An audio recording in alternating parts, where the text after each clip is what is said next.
Bienvenido a Ruta Monex, tu brújula para las mejores decisiones de negocio.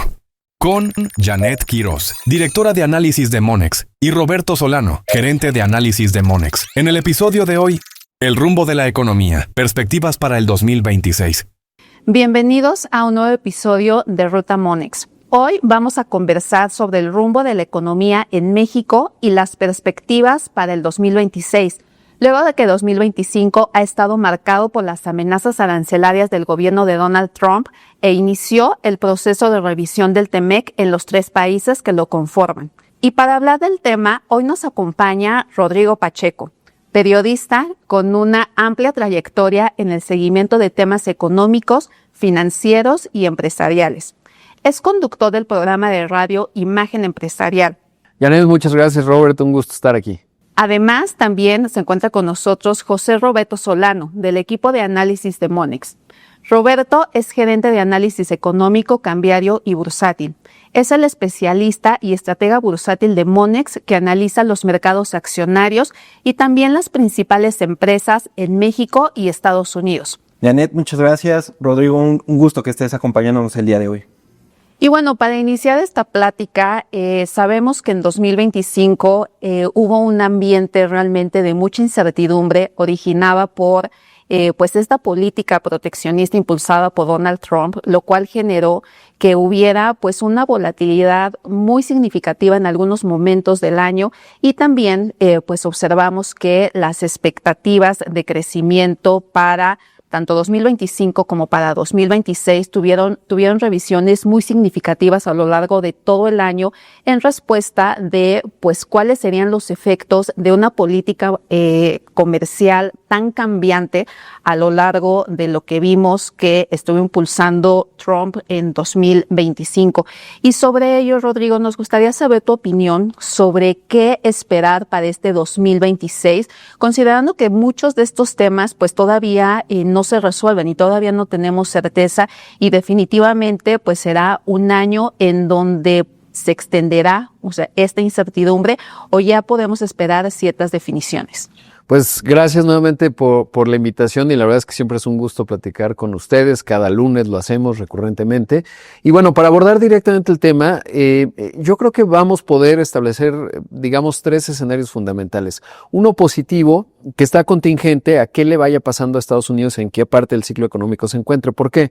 Porque uno positivo sería que pues ya fueron el año pasado las etapas de consultas, este 2026 va arrancando digamos ya el proceso, hay muchas cosas que ya están discutidas y teóricamente aunque habrá elementos digamos del TEMEC que van a cambiar, por ejemplo que el sector automotriz mexicano va a pagar un arancel que hoy no pagaba, desaparece el concepto de nación más favorecida, es decir, que las exportaciones de México que se iban a Estados Unidos y no entraban dentro de las reglas TEMEC, pues pagaban un 2.5% de nación más favorecida. Podemos contar con que eso se terminó y el año pasado el sector automotriz, cuando revisamos los datos de las exportaciones, pues se veían negativos. Claramente hubo un impacto porque factualmente pues estaban pagando 25% y la posición relativa de México con respecto a países como Japón, que es un gran productor automotriz y que acordó con Estados Unidos un 15%, pues nos deja relativamente debilitados. Entonces, si llegamos a un buen entendimiento en el escenario positivo,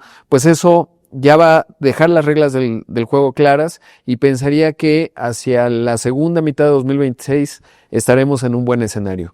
Ahora, un escenario central, digamos, no tan positivo, sería que se sigue extendiendo, digamos, esta estrategia de negociación de Trump en donde pues siempre tenemos la espada de Damocles encima de nosotros, México y Canadá, porque va extendiendo pues o prorrogando los aranceles al fentanilo, a la migración, seguimos discutiendo algunos temas y eso pues no va a permitir que las empresas con enfoque exportador pues puedan tomar decisiones en términos de pues cómo voy a estar operando en México.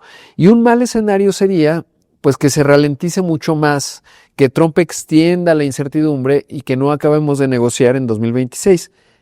Desde mi óptica creo que cuando revisamos los datos del comercio bilateral México-Estados Unidos, somos ya el principal socio comercial, no solo como el principal mercado del que importa Estados Unidos, sino como el primer mercado de exportación, muy pegados a Canadá, pero ya arriba de Canadá, y es obvio que la situación demográfica de México, es decir, somos un país de 130 millones de habitantes, con un PIB per cápita que se ha estancado, pero que es de rentas medias, naturalmente seremos el principal socio comercial de los Estados Unidos, estamos muy vinculados. Entonces, la gravedad económica, y me refiero por la fuerza de gravedad económica, no de que esté grave la cosa, pues nos lleva a que la región Norteamérica tendrá que trabajar en conjunto. Y creo que eso, más allá de los vaivenes políticos, Donald Trump lo sabe, Estados Unidos lo sabe, Canadá lo sabe, pero creo que sí va a haber cosas que van a cambiar. Y ya nada más para terminar esta larga respuesta, ¿qué creo que va a cambiar? Yo sí sé de señales que han dicho, a ver, el acuerdo no se va a negociar trilateral. Vamos a negociar con México por un lado, con Canadá por el otro, no nos vamos a sentar los tres países en la misma mesa. Por ejemplo, cerramos el 2025 y Trump pues no le habla a Mark Carney, al primer ministro. Es delicado. Y entonces eso cambia las reglas de negociación. ¿Por qué? Pues porque si México representa el 15.8% de las exportaciones de Estados Unidos y Canadá el 15%, no es lo mismo negociar con tu 15% que con tu 30% si nos conjuntamos. Y eso creo que son de las cosas que no deja muy claro cuál va a ser el escenario en 2026. O sea, el escenario central para mí está entre el central y quizás el negativo. Y mucho tendrá que ver cómo llega Estados Unidos en el arranque de este año, porque si está en una situación económica crítica, pues el margen de maniobra de Trump se mueve y entonces ahí puede generar dos cosas, o cerrar rápido el acuerdo, el TEMEC, renegociarlo para dar certeza, o extenderlo en el tiempo, dando señales que permitan que las cosas se mantengan. Porque hay que recordar, y ya con eso ahora sí termino, que en noviembre hay elecciones intermedias en Estados Unidos, se renuevan las dos cámaras, obviamente Donald Trump no las quiere perder, y no hay nada más eficiente para perder cualquier elección en los Estados Unidos que tener una mala economía. Y entonces ese va a ser un factor que tiene que ver con la dinámica económica de allá, que va a afectar pues cómo va negociando la estrategia de negociación contra México y Canadá.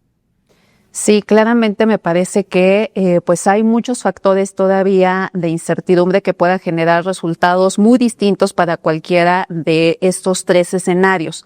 De ahí que en Monex estamos, si bien esperando una reactivación de la actividad económica, y con ello me refiero a que tendríamos un crecimiento mayor al que se registró en 2025, pues aún así pensamos que este crecimiento pues todavía va a depender de muchos factores que pues no van a terminar de definirse ni de propiciar las condiciones para que veamos una reactivación mucho más acelerada.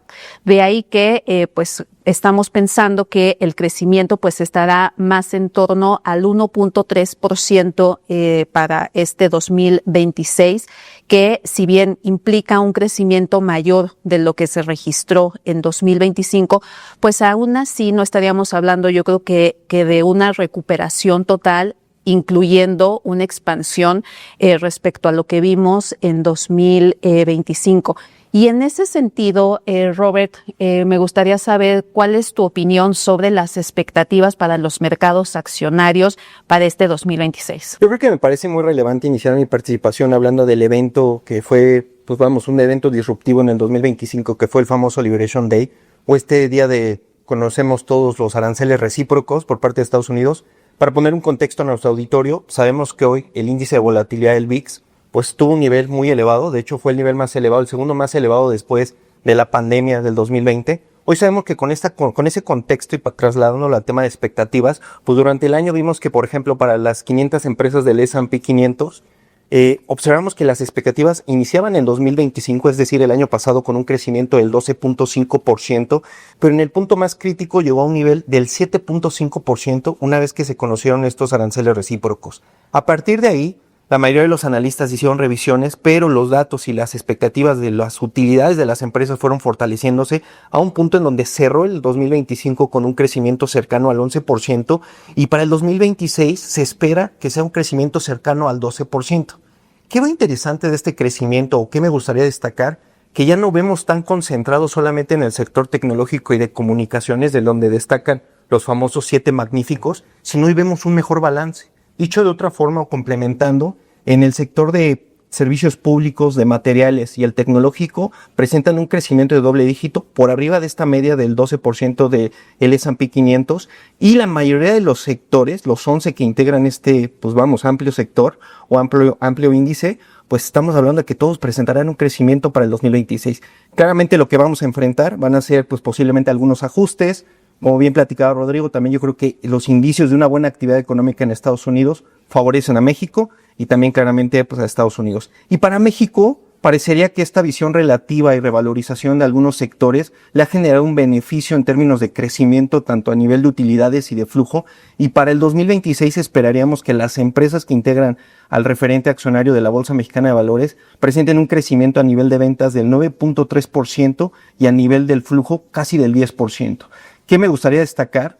Que vemos que empresas se revalorizaron en este 2025 y es por eso que el índice cerró con un rendimiento muy atractivo, pero vemos que empresas están rezagadas. Es por eso que nuestras expectativas para el 2026 para el mercado mexicano todavía creemos que tiene cierta capacidad de mejora hacia adelante. Y siguiendo este tema, yo creo que es muy relevante cómo fuimos cerrando ese 2025 que ya está atrás.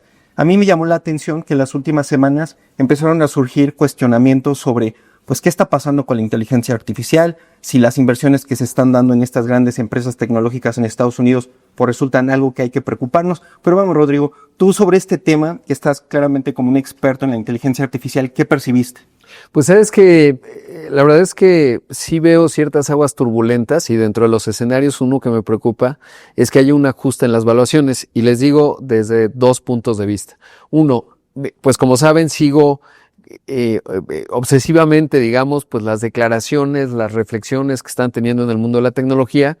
Y Sundar Pichai, el CEO de Alphabet, o sea, Google, Jeff Bezos, el fundador de Amazon, Satya Nadella de Microsoft, ahorita me voy a acordar de algún otro, pero básicamente, Mark Zuckerberg han dicho, sí podremos estar ante una sobrevaluación. La reflexión que ellos han hecho, o sea, no he visto un líder de tecnología de estas compañías que está tomando decisiones y se beneficia, digamos, del auge de la inteligencia artificial generativa, que no esté diciendo, podría ser que estamos ante una sobrevaluación.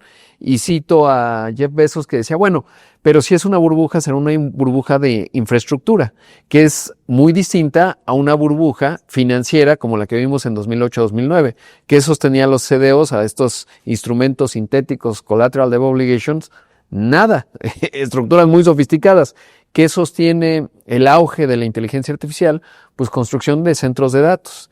Y eso me lleva al segundo punto, es decir, hay una inversión muy potente. Y el segundo punto tiene que ver con la inversión que hemos observado, que sí es inquietante y diría positiva. Y ahí va el dato. Pues la estimación es que los 5 grandes, ¿a quién me refiero? Google, Microsoft, Meta y Amazon. Estas 4 empresas dije 5, pero me quedo en esas 4. Hay cifras del Financial Times, de The Economist y el propio Wall Street Journal. Más o menos habrán invertido o invirtieron el año pasado, habrá que ver cómo cierra ya digamos el CAPEX y en los reportes de resultados del cuarto trimestre, $400 mil millones. ¿Cómo dimensionar $400 mil millones? Porque a veces, y les debe pasar mucho a ustedes cuando explican algunos temas, pues después de cientos de millones de dólares es mucho dinero y ya se pierde la concepción. El programa Apolo, que llevó al ser humano en la Luna, cuando Kennedy en 1962 dijo, llevaremos un ser humano a la Luna, y que eso ocurrió en el 69, más o menos costó a valor presente $250 mil millones.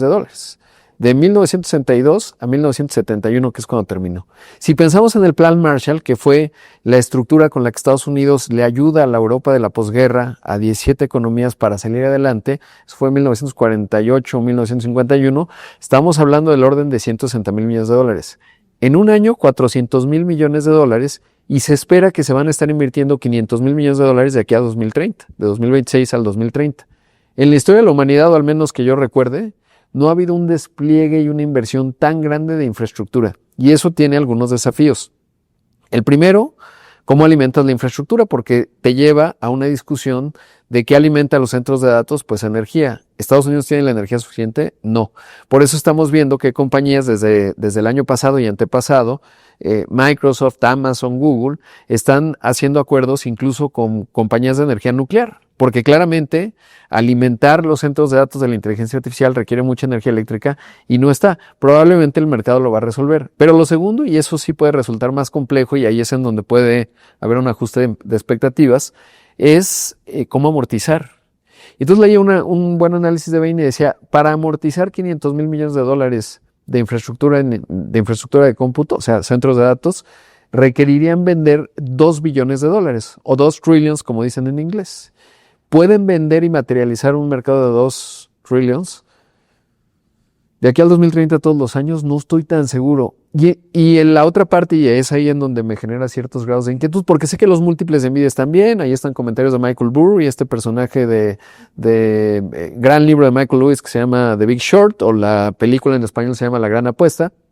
Y él, bueno, pues se puso ahí a discutir con Nvidia que si están en la contabilidad están poniendo como ventas todavía órdenes de compra, que si la depreciación de los GPUs la están haciendo a 3 o 5 años y que eso cambia pues la estructura, etcétera. Bueno, es una discusión.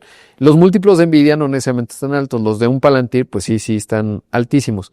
El asunto no es ese, el asunto es cómo estás financiando los $500 mil millones. Y donde sí me preocupa es cuando las empresas se empiezan a endeudar para construir la infraestructura. ¿Por qué? Porque esa deuda se tiene que pagar. Si no se paga y no se amortiza, tienes un problema. Y es diferente la posición de cada empresa. Preocupante un Oracle que tiene un contrato de $300 mil millones con OpenAI para infraestructura de cómputo. ¿Y Oracle qué fue? Pues fue a endeudarse. ¿Va a poder pagar eso? No estamos seguros. Es diferente que Google, que lo está financiando con la caja, de la inmensa caja registradora que tiene, valga la redundancia, en la venta de publicidad en línea, que es interesante cuando observamos que los datos de 2025 nos dicen que OpenAI no le comió demasiado al mercado de la publicidad en línea, al menos con los datos que registra Google. Y entonces es una composición diferente, pero como saben ustedes, Robert, Janet, no hay nada peor que el pánico. Es decir, no es tanto la valuación en sí ya donde puede tocar, sino que cuando el mercado diga, sí, esto era una burbuja, entre comillas, pues pasa lo que ha pasado en muchas otras ocasiones, pasas de la euforia al pánico. Me preocupa el proceso en el que se ajusten las expectativas, porque el mercado no va a ser necesariamente muy racional. Y el punto y la piedra angular de lo que hay que observar en este 2026 es OpenAI.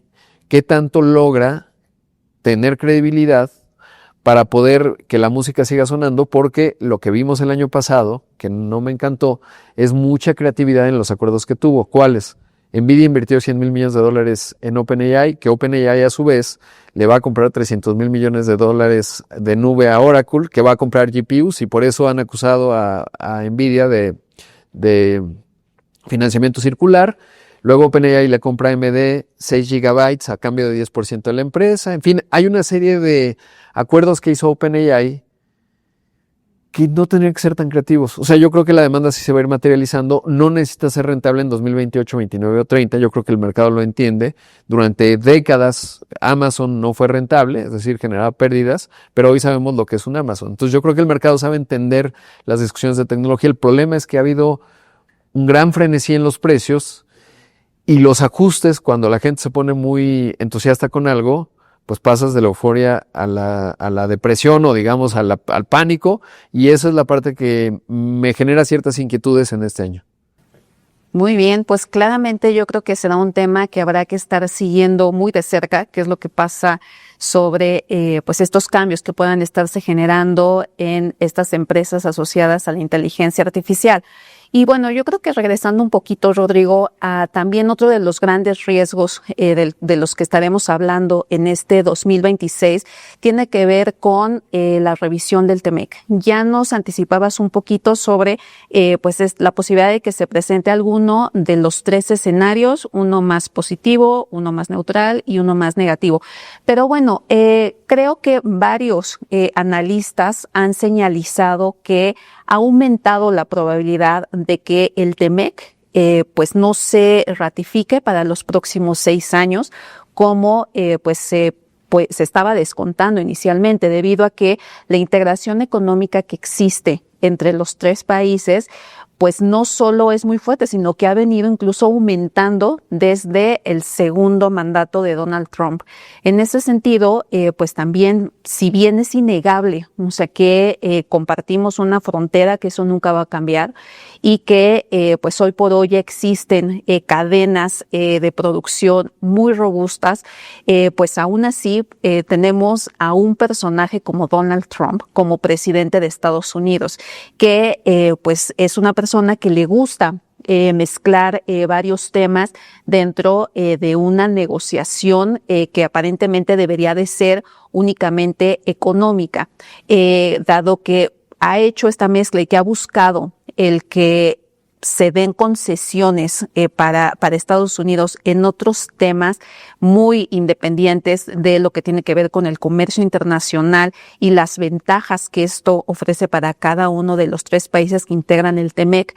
Pues como te decía, varios señalan que más bien el escenario que parece pintar más probable es que nos vayamos a revisiones anuales, o sea que pues el presidente Trump no haga esta concesión para 6 años, sino que pues busque hacer una evaluación mucho más corta y con ello pues tratar de obtener pues mayor ventaja de otros temas asociados a el interés que tienen los otros 2 países, que es Canadá y México, de que se mantenga este tratado comercial. ¿Tú qué piensas en ese sentido, Rodrigo? ¿Crees que efectivamente será el escenario más probable o que nos dejaremos ya de esta incertidumbre que ha dañado a la economía de los 3 países y que pues tendremos una ratificación de 6 años? Tiendo a pensar que vamos a estar revisando cada año, sobre todo por el estilo de Donald Trump. Y a veces para entender a Donald Trump, digo, nadie puede entender a Donald Trump ni su propio equipo, eso queda muy claro. Pero creo que el marco de referencia para entenderlo, pues es que es un empresario inmobiliario de Nueva York muy acostumbrado a la transacción constante. No necesariamente es un pensador estratégico, o por lo menos no lo es en términos de la ejecución. A diferencia, por ejemplo, de un jugador como China, en donde hace ciertos delineamientos, son planes quinquenales y los van ejecutando con mucha disciplina. Donald Trump va improvisando todo el tiempo y eso tiene aspectos positivos y negativos, yendo a cuál pudiera ser el escenario.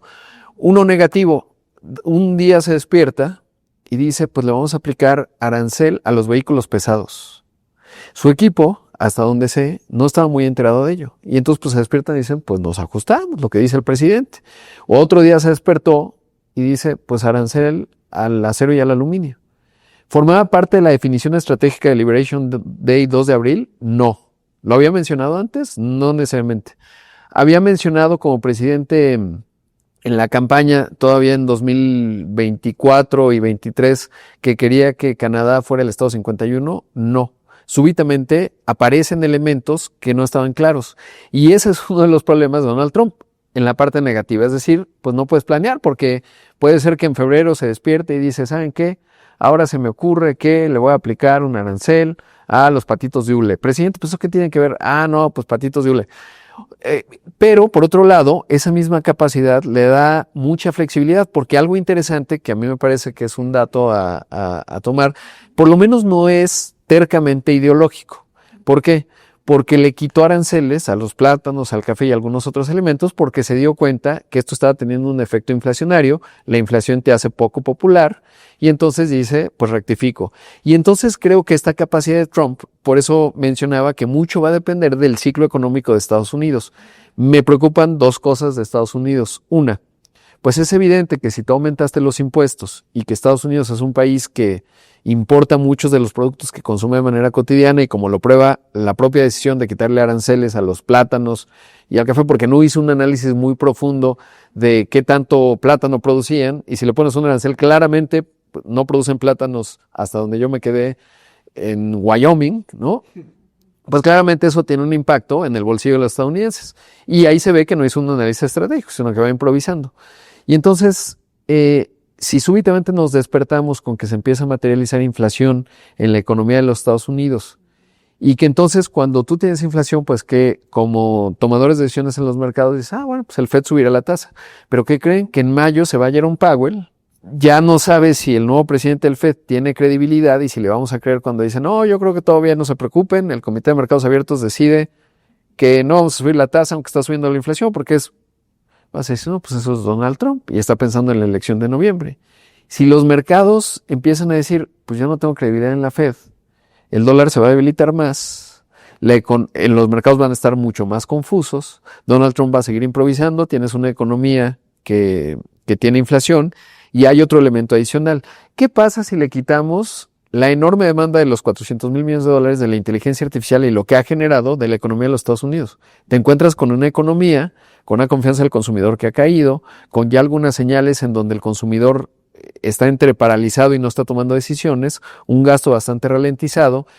Y si el tema de la inteligencia artificial pasamos de la euforia, vamos a decir que no al pánico, pero a la economía con inflación sin credibilidad en la Fed, estás de repente ante un escenario bastante complicado en la economía de Estados Unidos que evidentemente se conecta con México, porque el modelo México es, pues yo lo voy a vender a la economía más grande del mundo.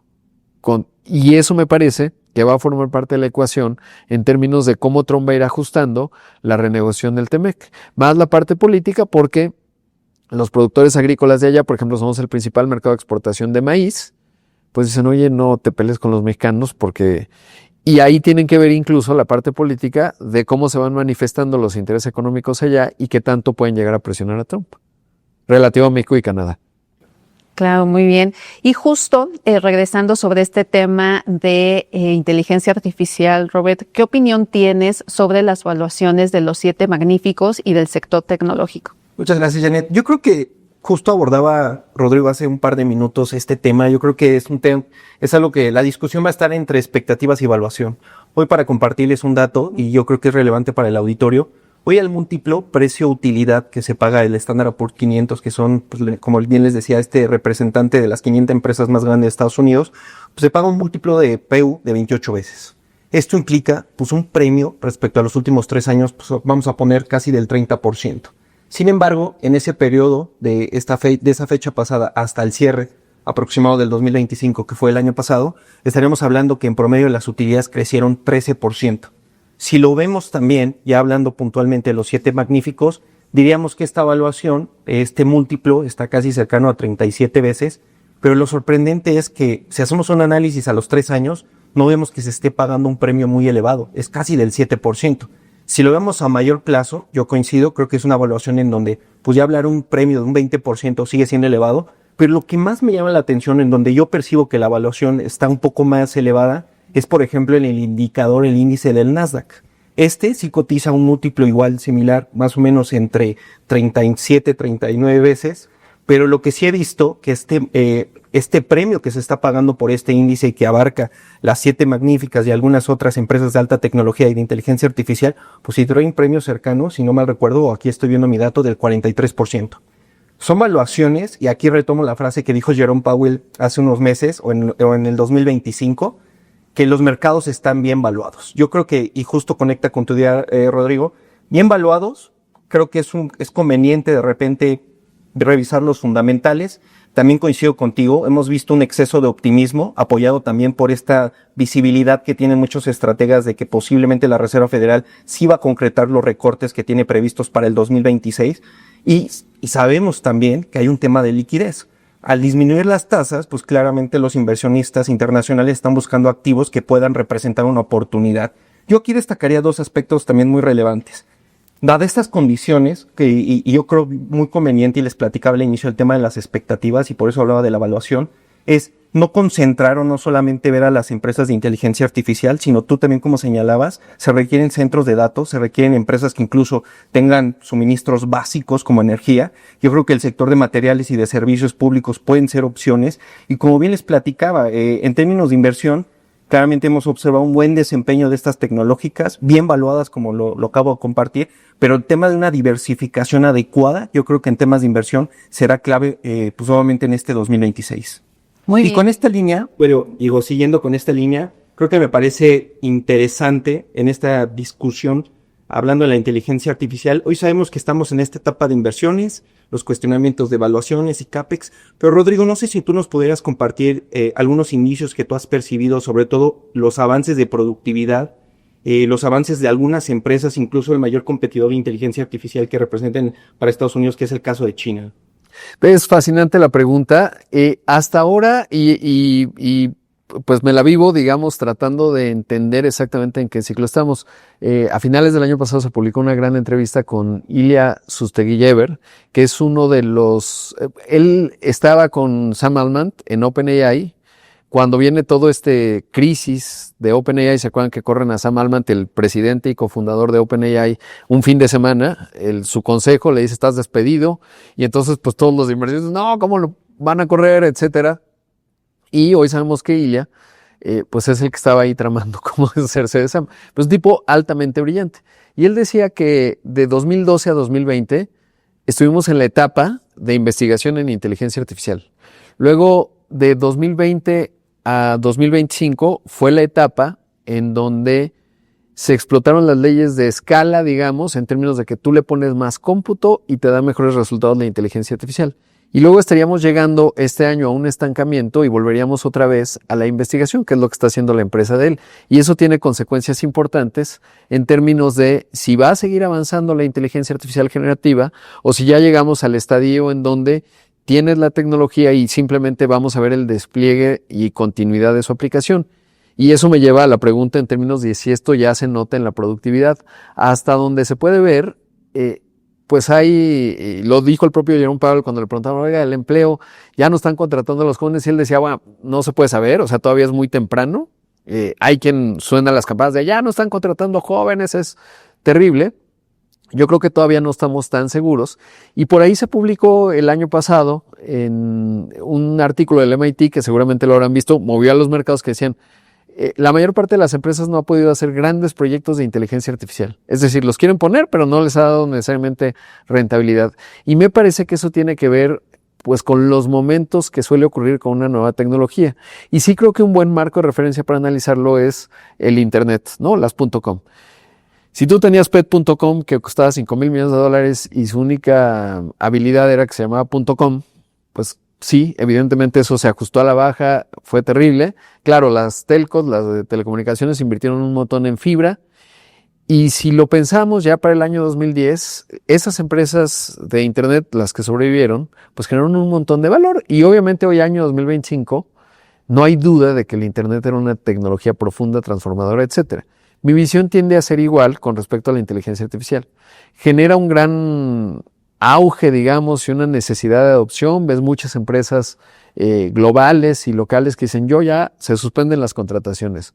O aprendes inteligencia artificial, le dicen a sus empleados, o estarás despedido si no lo haces, ¿no? Creo que esa no es la buena forma de ver las cosas, porque no es el miedo, sino quitarle fricción a tu trabajo. Y entonces yo creo que todavía en en el año pasado, 2025, y en este 2026, seguiremos viendo esta etapa de ajuste en donde todavía no quedan tan claros los casos de uso, en lo que vamos cambiando de marcos de referencia y entender cómo la tecnología realmente te va a ayudar. Porque hoy lo que estamos viendo con muchas compañías es que dicen, yo he visto básicamente dos caminos, bueno, tres. Las que dicen, necesitamos, el director o directora general dice, nos surge la inteligencia artificial porque vamos a quedar en la lona, ¿no? ¿Qué hacemos? No se preocupe, jefe. Vamos a traer un experto de inteligencia artificial, juntamos a toda la oficina el viernes y les vamos a dar un curso. Entonces son 3 horas, todo el mundo se aburre como una ostra.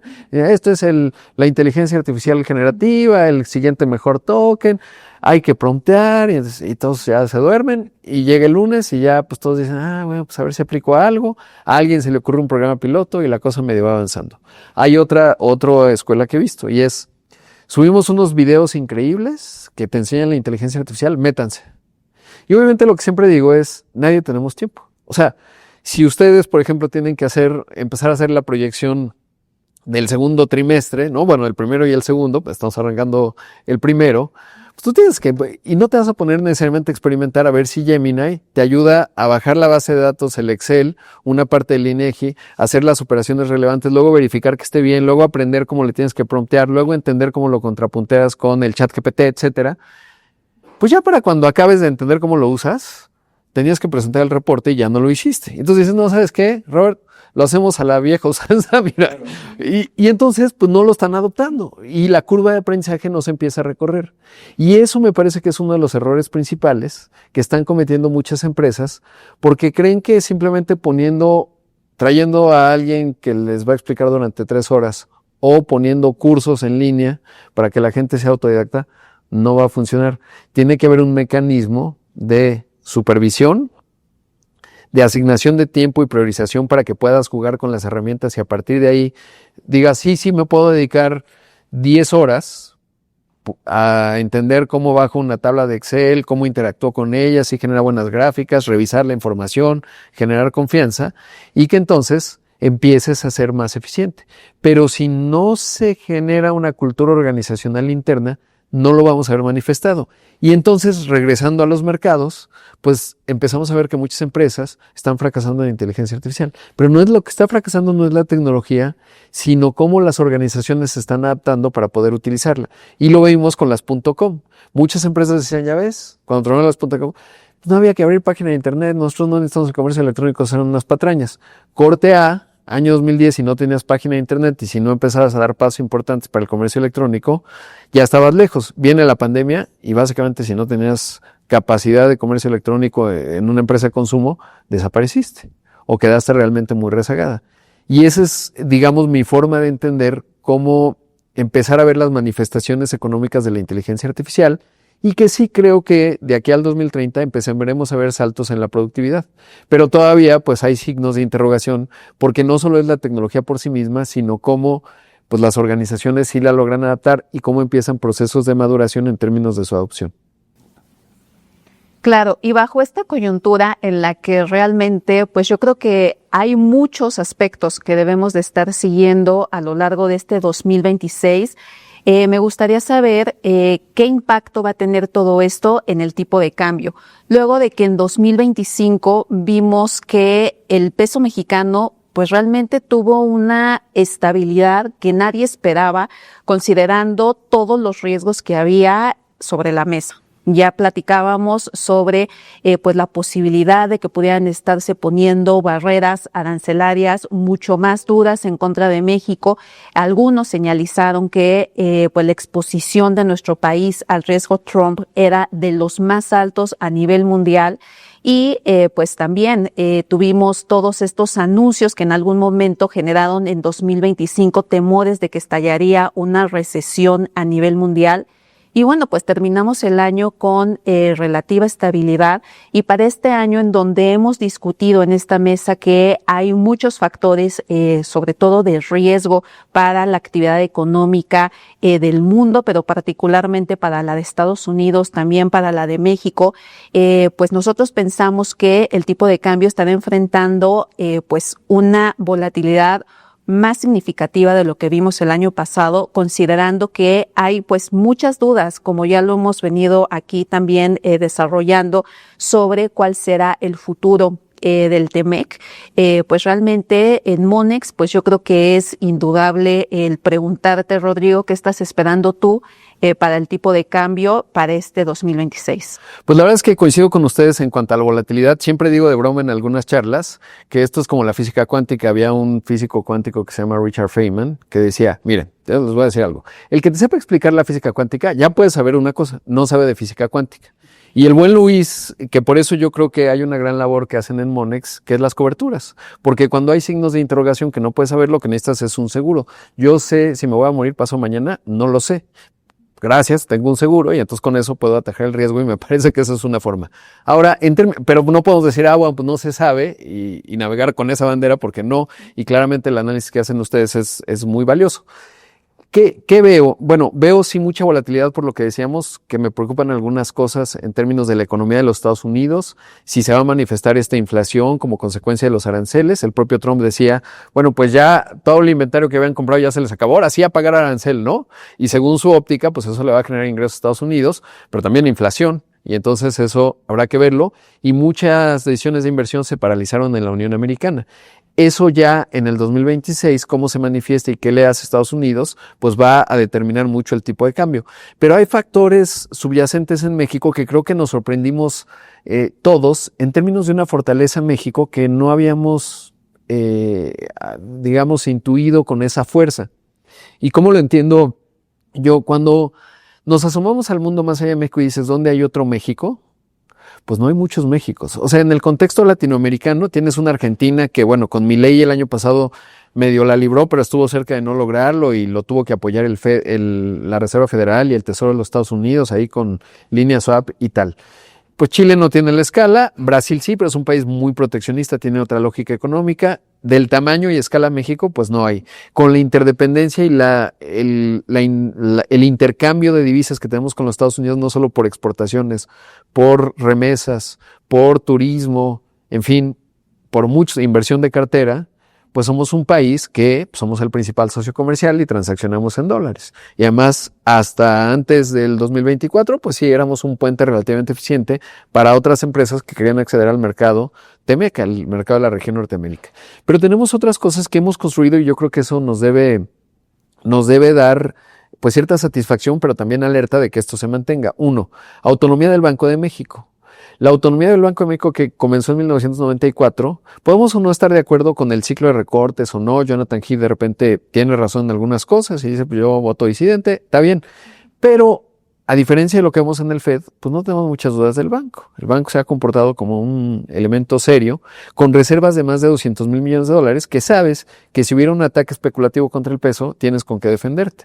Pero además tienes un secretario de Hacienda que muy común en los gobiernos de izquierda en América Latina que dicen, eso del déficit fiscal es neoliberal. ¿Saben qué? No nos importa. No, México sí le importan las calificadoras, hay un buen diálogo con ellas, tenemos retos fiscales importantes, no 2026, 2026, 27 y 28, y ahí, bueno, a ver cómo lo hacemos, pero no hay duda de que México es un país responsable y que si bien el subejercicio y lo hiperactivo que puede ser el SAT, pues está vinculado a que los números se mantengan más o menos con ciertos criterios.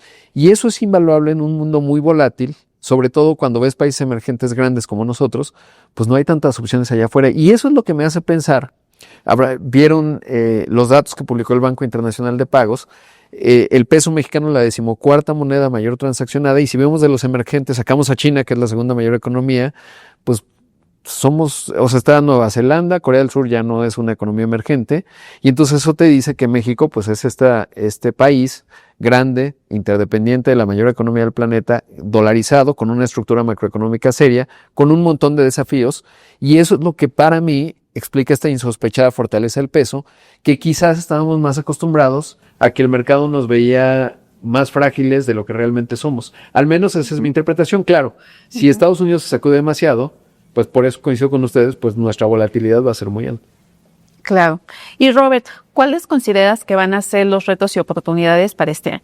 Yo creo que es muy relevante visualizar siempre, como tú bien dices, este perfil, ¿no? Este año puntualmente pues vemos importantes retos, lo hemos estado platicando para los mercados en Estados Unidos, pues los cuestionamientos que seguirán activos, las valuaciones, la inteligencia artificial, si esta flexibilidad de la Reserva Federal se va a mantener. Y claramente lo que hemos platicado también es si los sectores que hoy, como les mencionaba hace un par de minutos, tienen estas expectativas, se van a cumplir. Para el caso de México, y conecto con lo que dijo Rodrigo del tipo de cambio, yo creo que 2 referentes que hablan de esta visión México desde el entorno global es el tipo de cambio y la Bolsa Mexicana de Valores. Este año ha sido uno de los mejores años, reconociendo esta revalorización interna de algunos sectores.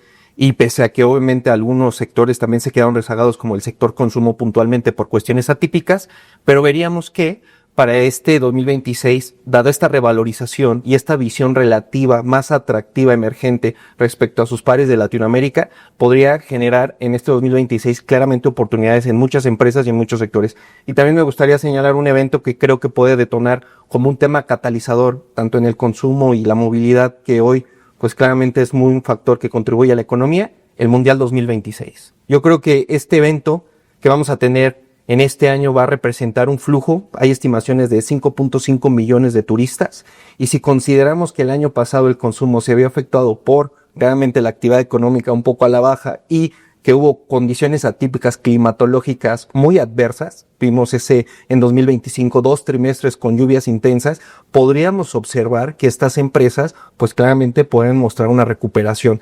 Dicho de otra forma, creemos que el mercado mexicano, al igual que el tipo de cambio, pues va a estar en este entorno de volatilidad como siempre, pero deja muchas oportunidades hacia adelante. Y justo ya sobre este tema de oportunidades y retos. Yo creo que hemos abordado de manera significativa los retos. Rodrigo, ¿dónde tú puedes ver una oportunidad de inversión muy general, a lo mejor y sectorial, algo que tú puedas identificar para México puntualmente?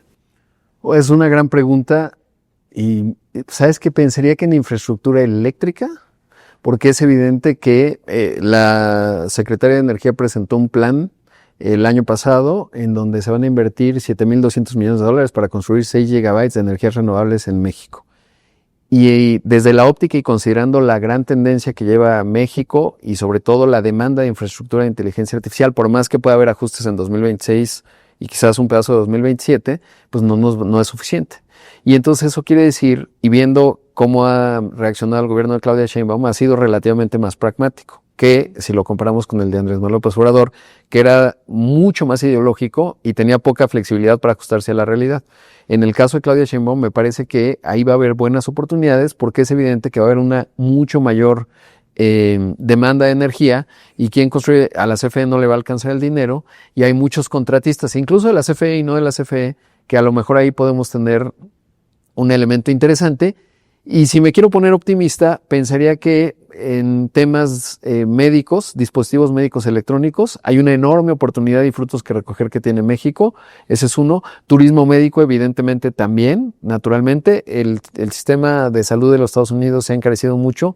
Hay grandes oportunidades para México, si las podemos ver. Y diría que todavía más en la parte de agronegocios, y eso me llevaría, esa siempre ha sido una apuesta que luego no sale en el corto plazo, pero el agua. Porque es evidente que con el cambio climático lo que tienes es más sequías, a pesar de que en México el año pasado llovió un montón, y qué buena noticia, pero la constante pues es que va a haber más sequías, y si va a haber más sequías necesitas mejores sistemas de manejo de agua. De hecho, la reforma que ha propuesto la presidenta, que ha generado mucha fricción con respecto al tema del agua, pues te habla de que el líquido se va a hacer mucho más caro, por lo tanto la gestión y eficiencia del mismo va a pagar. Entonces me parece que eso en una macro tendencia, digamos, en 5 años, pues tendría que ocurrir. Ahora, ¿cuáles son las empresas que se encargan de eso? Pues hay que ir a buscarlas. Agradezco de manera especial a Rodrigo por acompañarnos en este podcast Ruta Monex con su visión y análisis tan amplio sobre la economía mexicana. Robert, muchas gracias. Nos escuchamos en el próximo capítulo de Ruta Monex. Esto fue Ruta Monex.